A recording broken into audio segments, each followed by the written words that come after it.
Ya, lihat dulu di sini ya. Jadi kita pertama ada Kejadian 1 ayat 1 gambarnya. Allah memisahkan yang jasmani dengan yang rohani. Ya, Kejadian 1 ayat 1, saudara ingat-ingat, Allah memisahkan yang jasmani dengan yang rohani. Kejadian 1 ayat 2, maka ada perang di sorga. Ya, iblis, Helel ben Sakar dibuang ke bumi, dan bumi menjadi kacau. Jadi alam jasmania itu jadi kacau. Haaretz alam jasmania itu jadi kacau. Dan dikuasai, lihat Kejadian 1 ayat 3 sampai 5, ya. Bumi ini kemudian ada dikuasai paradiso, Eden, dan kemudian ada yang dikuasai oleh Haaretz. Ya, makanya di dalam Kejadian 1 ayat 3, wa yomer Elohim yehior wa yehior. Berfirmanlah Tuhan, berfirmanlah Elohim, jadilah terang, maka terang itu jadi. Jadi bumi yang kacau balau itu, Haaretz yang kacau balau itu, Tuhan pertama kali berfirman apa? Yehior, jadilah terang. Maka terang itu jadi, dan kemudian Tuhan memisahkan terang dengan gelap, ya, terang yang menerangi bumi dengan gelap, gitu ya. Terang itulah milik paradiso, yang gelap itulah milik kerajaan kegelapan. Makanya mereka selalu disebut kerajaan kegelapan, penguasa kegelapan. Kemudian bagian yang keempat, ada new heavens and earth. Ya, di dalam Wahyu 21 ayat 1, dan kemudian ada Gehenna, neraka, lautan api, dalam Markus 9 tadi, ayat 46 sampai 47, sama Wahyu 20 ayat 10 sampai 14. Saudara harus bedakan itu dengan pasti. Ini ceritanya. Di dalam Alkitab kita dikatakan sebelum Yesus disalib, semua orang berdosa dan para nabi termasuk dari Adam, Nuh, Abraham, Yakub, Yunus, Daud, mereka semua pergi ke Sheol atau ke Hades. Contohnya dalam Kejadian 37 ayat 35, Yakub berkata, aku akan turun ke dunia orang mati, ke Sheol, dia bilang. Terus Yunus 2 ayat 2 sampai 6, Yunus berkata, dari tengah dunia orang mati. Jadi mereka sudah ada di Sheol. Daud bolak-balik bilang, dari jeratan orang mati, dunia orang mati, Sheol. Ya, kata Sheol ini semua orang itu pergi ke Sheol. Makanya mereka itu takut mati, semua orang-orang ini takut mati. Mengapa? Karena mereka perginya ke Sheol, ke dunia orang mati. Berbeda setelah Yesus disalib, semua orang yang percaya Yesus akan pergi ke paradiso. Dan semua orang yang tidak percaya Yesus, dia akan pergi ke Hades. Di dalam Lukas 16. Ya. Nah, kemudian setelah akan ada kerajaan 1000 tahun. Nah, ada lagi nih kerajaan 1000 tahun, nambah lagi apa? Banyak orang menyalahartikan kerajaan 1000 tahun ini berarti sorga. Tapi bukan kerajaan sorga. Sorga itu salah ya, istilah sorga itu berarti paradiso, berarti berhenti di situ. Ya. Sorga itu ada di paradiso. Definisi sorga tadi kan kita sudah masuk balik, paradiso, tempat para Elohim, tempat celestial. Itulah paradiso, itulah Eden. Ya, paradiso, taman, kata paradiso itu dikata taman ya, paradiso. Nah, jadi di kerajaan 1000 tahun ini berbeda ya, orang-orang yang sudah mati, yang percaya kepada Tuhan ya, akan dibangkitkan, dan kemudian mereka akan memerintah dalam kerajaan 1000 tahun. Saudara kalau lihat kerajaan 1000 tahun ini ada dalam Yesaya 11, Yesaya 65, dan dalam Wahyu 20 ayat 1 sampai 6. Nah, setelah kerajaan 1000 tahun, langit dan bumi itu digulung, ya, dan diciptakanlah langit dan bumi yang baru. Dan orang-orang yang tidak percaya pada Tuhan dilempar, iblis dan orang-orang yang tidak percaya Tuhan dilempar ke neraka. Itu ceritanya begitu. Sebentar, ini jam berapa? Apakah masih ada waktu? Kak Vanessa atau Kak Riyama? Oke, kita lanjut ya.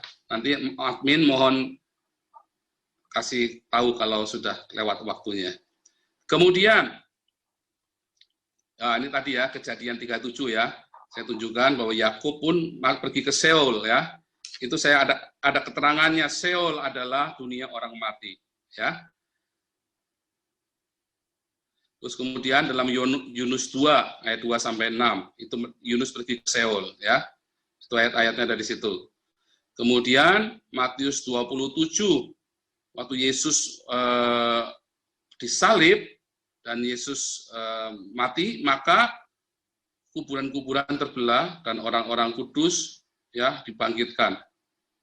Kemudian Yesus berkata sama penjahat di sebelah kanannya dalam Lukas 23 ayat 43, sesungguhnya aku berkata kepadamu, hari ini engkau akan bersama dengan aku di paradiso.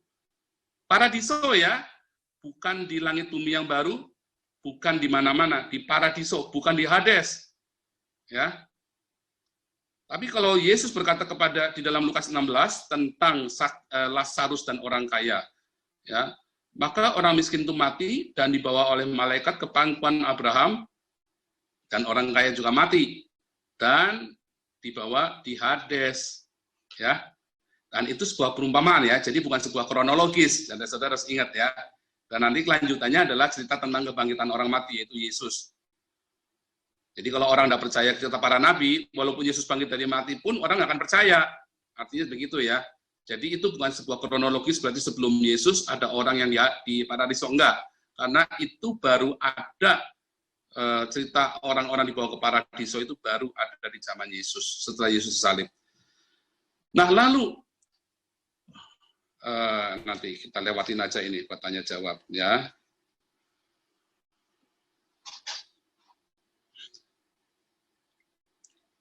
Yesus berkata kepada Petrus, hai Petrus, di atas batu karang ini aku akan mendirikan gerejaku, ya, bukan gedung gereja, jangan salah, ya, bukan organisasi gereja, tapi gereja, jemaat, eklesia, ya, dan gerbang alam maut tidak akan menguasainya.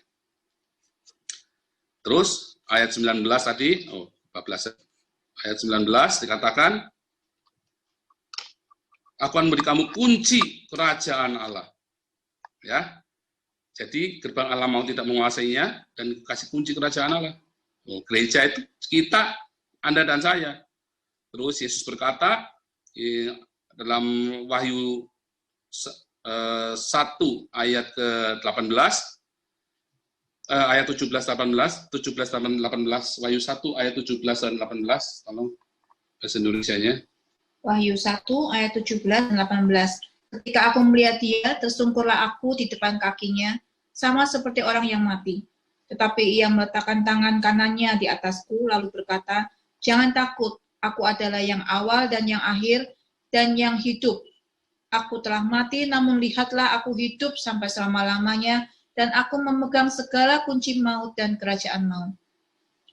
Kunci maut dan kerajaan maut. Jadi, waktu Yesus itu disalib, dia turun ke dunia orang mati, ya. Tadi seperti yang kita buka tadi di Petrus itu, 1 Petrus 4, 1 Petrus 3 dan 1 Petrus 4, oh Yesus turun ke dunia orang mati ya, ke Hades. Dan Yesus ngapain di sana?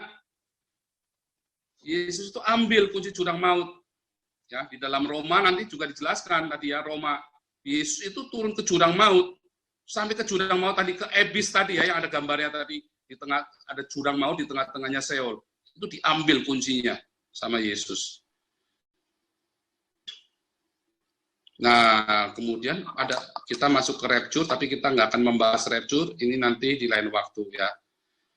Lihat, saudara, nanti akan terkejut ya. Sesungguhnya aku mengatakan kepadamu suatu rahasia, kita tidak akan mati semuanya, tetapi kita semuanya akan diubah dalam sekejap mata pada waktu bunyi nafiri yang terakhir. Sebab nafiri akan berbunyi dan orang-orang mati akan dibangkitkan dalam keadaan tidak dapat binasa. Dan kita semua yang masih hidup itu akan diubah. Lihat, nafiri dibunyikan, ya, nafiri terakhir, orang-orang mati akan dibangkitkan. Dan kita akan diubah. Berarti rapture itu bareng dengan kebangkitan orang mati. Ya. Nah, ini coming soon. Nanti ya, bukan sekarang. Maksudnya, kita akan ceritanya nanti. Nah, sekarang ini kita masih menuju ke kerajaan 1000 tahun. Ya, mana singa sama domba makan rumput, beruang sama singa makan rumput, terus anak kecil angon beruang sama singa. Ya, itu dalam Yesaya itu dikatakan demikian. Kalau saudara lihat dalam Wahyu 20 ayat 4 sampai 6. Lalu aku melihat tata-tata dan orang-orang yang duduk di atasnya. Kepada mereka diserahkan kuasa untuk menghakimi. Aku juga melihat jiwa-jiwa mereka yang telah dipenggal kepalanya karena kesaksian tentang Yesus, karena firman Allah, yang tidak menyembah binatang dan patungnya, dan yang tidak menerima tandanya pada dahi dan tangan mereka. Lihat, yang kuning, dan mereka hidup kembali dan memerintah sebagai raja bersama-sama dengan Kristus untuk masa 1000 tahun. Lihat, mereka dibangkitkan setelah mereka tidak menyembah binatang dan patungnya, mereka baru dibangkitkan untuk masuk ke kerajaan 1000 tahun. Ya, ayat 5. Tetapi orang-orang mati lain tidak bangkit. Yang lain nggak bangkit sebelum 1000 tahun. Inilah kebangkitan yang pertama. Artinya apa yang dibangkitkan? Yang tadi yang Paulus bilang, ya, sangkakala telah dibunyikan, kita yang percaya pada Yesus yang mati dan yang hidup, yang mati dibangkitkan, yang hidup akan diubah. Di waktu apa? Kita memasuki kerajaan 1000 tahun. Kenapa? Karena mereka akan memerintah sebagai raja bersama dengan Yesus. Inilah kebangkitan pertama, berbahagialah dan kuduslah ia yang mendapat bagian dalam kebangkitan pertama. Kematian yang kedua tidak berkuasa lagi atas mereka.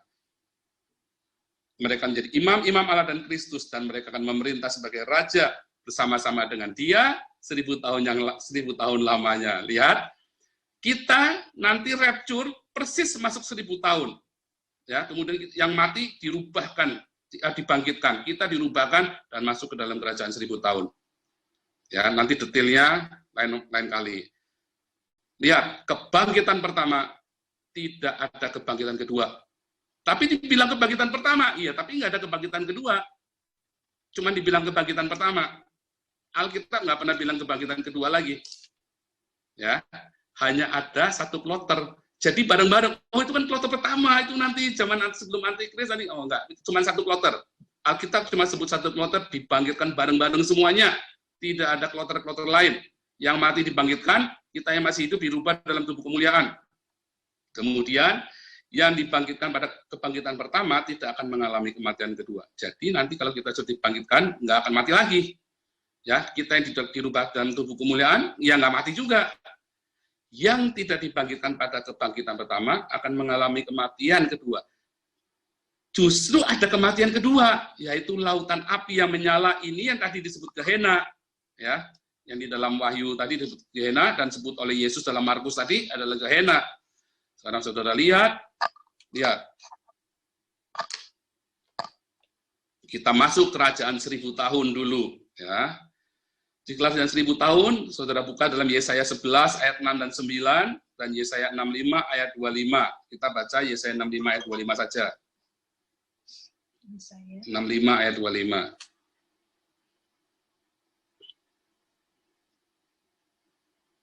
Yesaya 65 ayat yang 25. Serigala dan anak domba akan bersama-sama makan rumput. Singa akan makan jerami seperti lembu dan ular akan hidup dari debu. Tidak ada yang akan berbuat jahat atau yang berlaku busuk di segenap gunungku yang kudus, firman Tuhan. Ya, serigala dan domba makan rumput, ya. Saudara buka di dalam Yesaya 11 ayat 1, ini sudah saudara lihat ini di layar. Suatu tunas akan keluar dari tunggul Isai dan Taruk, yaitu Notsri, ya, Nasaret. Notsri, Taruk itu dalam bahasa Ibrani Notsri, ya, yang akan tumbuh dari pangkalnya akan berbuah. Yesus the Nazaret. Ya, makanya disebut, maka ia kembali ke Nazaret, sehingga ia disebut oleh para nabi Yesus orang Nazaret.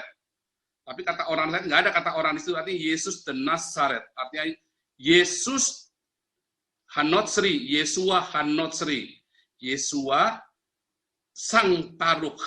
Taruknya siapa? Taruknya Isai. Bapaknya Daud, ya. Yesus adalah sang taruh. Jadi di mana nubuatan itu ada di dalam Yesaya 11 ayat 1, yaitu dikata taruh, Yesus sang taruh. Yesus adalah taruhnya Isai. Isai itu bapaknya Daud. Kemudian kalau saudara lihat dalam Yesaya 11 ayat 4, ia akan menghakimi orang lemah dan dengan keadilan, ia akan menjatuhkan keputusan orang tertindas di negeri dengan kejujuran. Ya, jadi masih ada aktivitas, ya. Dia menjatuhkan penghakiman, keputusan, dan orang-orang tertindas di negeri dengan kejujuran. Jadi masih menghakimi itu, belum selesai. Ia akan mengajar bumi dengan perkataannya seperti dengan tongkat, dan dengan nafas mulutnya ia akan membunuh orang fasik. Lihat, kata nafas, ia membunuh dengan nafas mulutnya, itu seperti Yesus membunuh antikristus. Wahyu, the beast, dibunuh dengan nafas,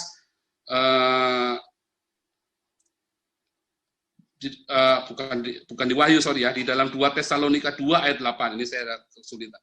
Dalam 2 Tesalonika 2 ayat 8, bahwa si pendurhaka ini akan dibunuh oleh Yesus Kristus dengan nafasnya. Ya. Nah, kemudian saudara lihat, balik lagi ya, Yesaya 11 ayat 4, tetapi ia akan menghakimi orang yang lemah dengan keadilan, dan ia akan menjatuhkan keputusan terhadap orang-orang tertindas di negeri dengan kejujuran. Ya, ini adalah sebuah aktivitas, artinya terjadi berulang kali. Berarti bukan hari penghakiman. Yesaya 11 ayat 4 ini lagi cerita kerajaan 1000 tahun. Makanya Yesaya ini sedang cerita kerajaan 1000 tahun, bukan lagi cerita langit dan bumi yang baru. Ya, kemudian selanjutnya lihat, serigala tinggal bersama domba, macan tutul berbaring sebelah kambing, lembu beruang makan sama rumput, ya, makan rumput dan anaknya akan sama-sama berbaring.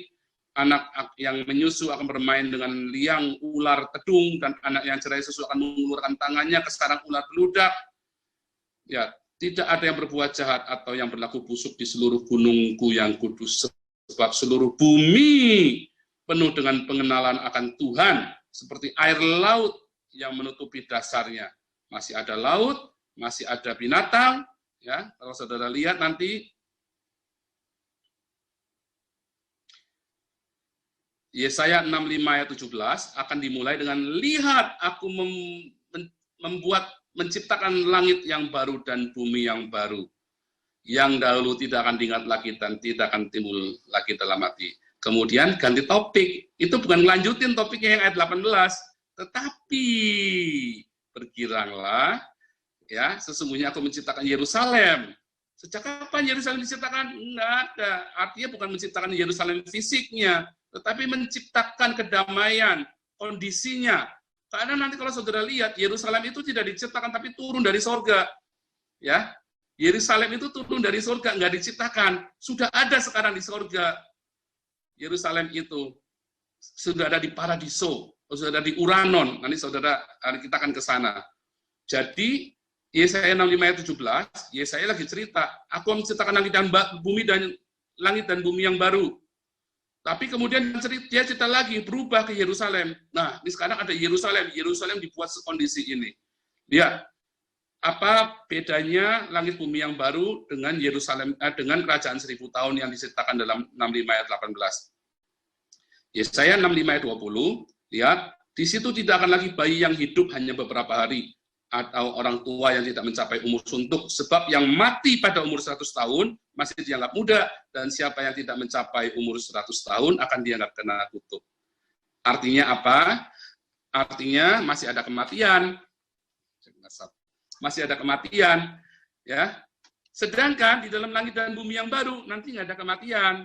Nah, sedangkan di situ masih ada kematian. Nah, kenapa? Karena itu kerajaan 1000 tahun, masih ada kematian dalam kerajaan 1000 tahun. Umurnya 100 tahun, yang belum umur 100 tahun sudah mati, oh berarti dia itu orang yang nggak baik.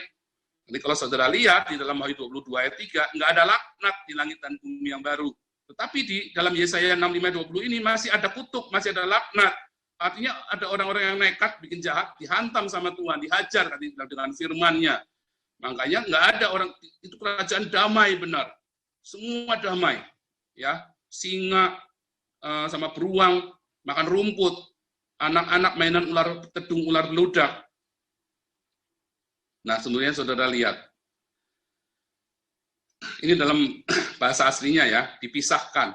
Lihat, aku membuat langit dan bumi yang baru. Tapi kemudian ya, saya cerita tentang Yerusalem. Mengapa? Mengapa lagi cerita langit bumi yang baru, terus cerita Yerusalem? Karena, lihat, kerajaan 1000 tahun yang berpusat di Yerusalem adalah sebuah persiapan untuk langit dan bumi yang baru. Sebelum langit dan bumi yang baru itu datang, diciptakan, maka Tuhan akan buat kerajaan 1000 tahun damai yang berpusat di Yerusalem. Di seluruh dunia damai, pusatnya di Yerusalem. Israel di Mesir 400 tahun tanpa berhala, ya, itu menjadi bangsa perjanjian, dipersiapkan 400 tahun. Masa bait Allah Ezra dan Nehemia sampai ke zaman Yesus itu 400 tahun tanpa berhala juga, dipersiapkan, ya. Itu benar-benar dipersiapkan. Jadi selalu ada masa persiapan sebelum datang perjanjian yang baru, ya. Sebelum ada masa yang mulia itu dipersiapkan. Nah, saudara buka, kalau saudara lihat Yesaya 65 ayat 23, mereka tidak akan bersusah-susah dengan percuma dan tidak akan melahirkan anak yang akan mati mendadak sebab mereka itu keturunan orang-orang diberkati Tuhan dan anak cucu mereka ada beserta mereka.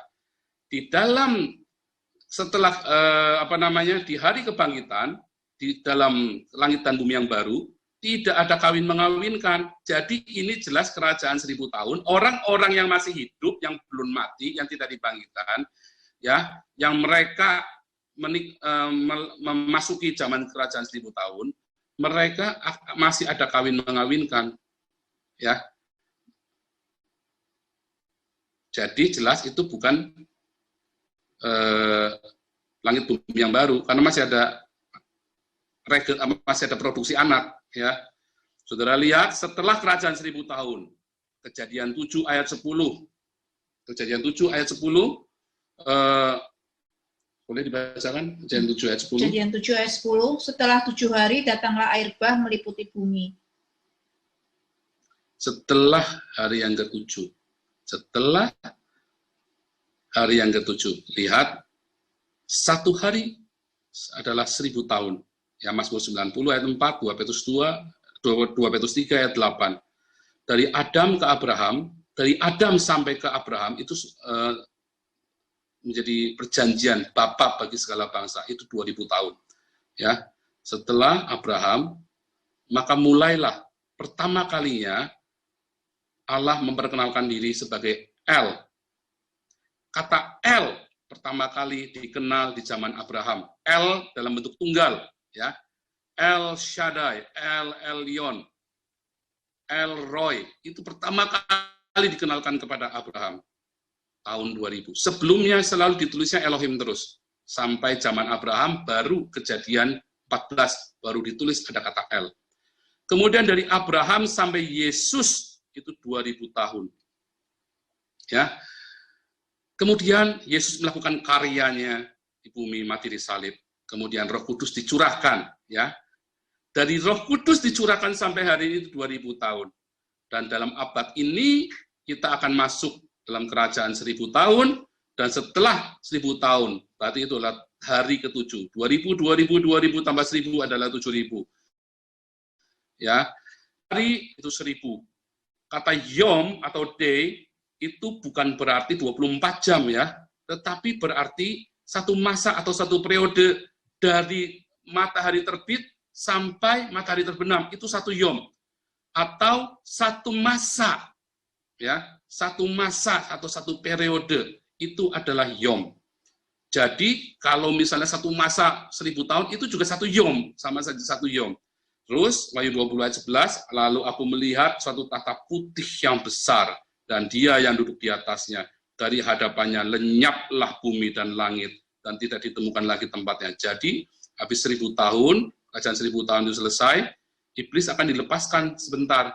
Kemudian, iblis itu dimasukkan ke dalam lautan api Gehenna, neraka, dan langit dan bumi itu lenyap. Ya, lenyap, nggak ada lagi. Ngilang. Jadi apa? Masuk Lihat, setelah masa 1000 tahun berakhir, iblis akan dilepaskan dari penjara, ya. Kejadian 20, Wahyu 20 ayat 7. Kemudian yang menyesatkan bangsa-bangsa, orang-orang yang masih hidup itu disesatkan semuanya. Kita enggak, mengapa? Kita yang masih hidup kan sudah bukan jadi manusia biasa lagi, kita diubah dalam tubuh kemuliaan. Jadi yang kita perintah ini orang-orang yang tidak dalam Tuhan, tapi mereka nggak bisa bikin jahat, karena Tuhan memerintah dengan tangan besi, Tuhan Yesus, ya. Lihat, kemudian iblis itu dilemparkan dalam Wahyu 20 ayat 10. Maka dan iblis yang menyesatkan mereka dilemparkan ke dalam lautan api dan belerang, yaitu 4 binatang dan nabi palsu itu. Binatang itu antikris, nabi palsu itu, ya. Nanti kita bahas lagi tentang antikris kalau saudara mau. Dan mereka disiksa siang malam sampai selama-lamanya. Jadi habis 1000 tahun itu baru iblis dimasukkan ke neraka. Makanya kalau saudara mendengar kesaksian orang dibawa ke neraka, iblis sedang menyiksa orang di neraka, nerakanya hari ini belum ada. Dan iblisnya juga belum di neraka, nggak ada iblis di neraka. Ya, iblisnya ada di Seol, kedua di Abis, jurang maut. Nerakanya nggak ada, belum ada. Dan di Seol ngapain? Kalau saudara baca Lukas 16, orang kaya itu nggak lagi digergaji sama iblis, nggak lagi digorok-gorok sama iblis. Dia cuma lagi kepanasan saja, haus. Jadi nggak ada iblis yang pegang dia, nggak ngapa-ngapain. Ya pokoknya ditawan aja di situ semua, nunggu. Mereka semua waiting list, nunggu, nggak ngapa-ngapain, cuma nunggu. Mereka ada di dalam kegelapan, tapi dalam kegelapan itu juga panas, ya. Nah, lihat saudara, kalau lihat apa nanti kalau saudara amati dalam Wahyu 20, ya, nanti saudara bisa amati di dalam Wahyu 20 ayat 11 sampai ke 15. Saya akan kasih kesimpulan apa yang terjadi di hari penghakiman. Ya, waktu langit dan bumi itu digulung, maka dihakimi semua orang. Dalam Wahyu 20 ayat 12 sampai 15. Satu, ada 2 buah buku penghakiman dan buku kehidupan. Ya. Orang mati besar dan kecil, itu besar dan kecil itu bukan ukuran size, ya, juga bukan, tapi ada kata the great, artinya great and small itu adalah status kemuliaan orang besar, pangeran, raja-raja maupun rakyat jelata itu gitu, ya. Itu ada orang mati besar dan kecil. Lihat, itu kan orang mati yang belum dibangkitkan, kan, yang tidak mengalami kebangkitan. Dia tidak dibilang mengalami kebangkitannya kedua. Tapi dia pokoknya orang-orang mati ini dihakimi, berdiri dihakimi, yang ada di Hades. Orang ini ada di Hades, ya, dihakimi sesuai perbuatannya. Mengapa? Karena namanya tidak ada di dalam buku kehidupan. Lalu mereka dibuang ke neraka. Itu tertulis jelas di dalam Wahyu 20 ayat 12 dan 15, ya. Dan mereka dibuang ke neraka. Kasihan, ya. Kasihan sekali. Kalau saudara lihat, banyak orang menafsirkan 1 Korintus 3, oh, kita nanti di neraka sebentar saja disucikan, nanti terus kita masuk surga. Ya, di 1 Korintus 3 ayat 15. Boleh tolong bacakan 1 Korintus 3 ayat 15. 1 Korintus 3 ayat yang ke-15. Jika pekerjaannya terbakar, ia akan menderita kerugian, tetapi ia sendiri akan diselamatkan, tapi seperti dari dalam api. Satu lagi, 1 Korintus 5 ayat 4. 1 Korintus 5 ayat yang keempat. Bila mana kita berkumpul dalam roh, kamu bersama-sama dengan aku, dengan kuasa Yesus Tuhan kita. Ya, kalau saudara amatin, ya, di situ,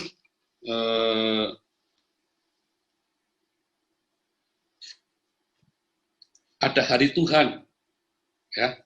Tetapi hari Tuhan akan seperti pencuri. Dalam 2 Petrus 3 ayat 10. Pada hari itu langit akan lenyap dengan gemuruh yang dahsyat, dan unsur-unsur dunia akan hangus dalam nyala api, dan bumi dan segala yang ada di atasnya akan hilang lenyap. Jadi hari Tuhan itu adalah hari ketika langit, bumi lenyap. Ya, semua unsur dunia hangus dalam nyala api. Lihat, ya, itu nyala api, itulah yang menjadi neraka, dan bumi yang ada segala isinya hilang lenyap. Kemudian di situ bilang di hari Tuhan orang-orang itu dihakimi, orang-orang ini ya, orang-orang kita ini dihakimi juga, kita ini dihakimi, tapi bukan karena kita jahat, tetapi karena pekerjaan kita.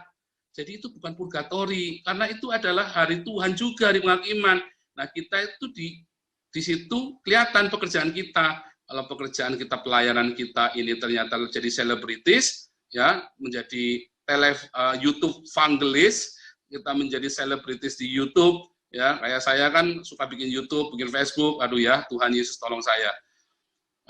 Atau kita menjadi selebritis di gereja yang suka lompat-lompat itu ya, yang suka petakilan di atas panggung gereja, tapi tidak pernah memberitakan Injil. Dan saudara-saudara yang berbisnis gereja, saudara-saudara yang berilusi tentang Tuhan, dan semuanya itu akan dibuktikan di situ. Kita sudah percaya pada Tuhan Yesus, tapi semua pekerjaan kita itu akan disucikan. Dan orang-orang yang sudah percaya Yesus, namun karakternya masih tidak baik, dan di situ semua dihancurkan, kan dalam 1 Korintus 5 ayat 4, serahkan pada iblis, dia akan menderita di bumi. Mungkin jiwanya masih akan bisa diselamatkan. Kata spirit itu, ya, itu lagi cerita jiwanya ya, jiwanya. Nanti kita akan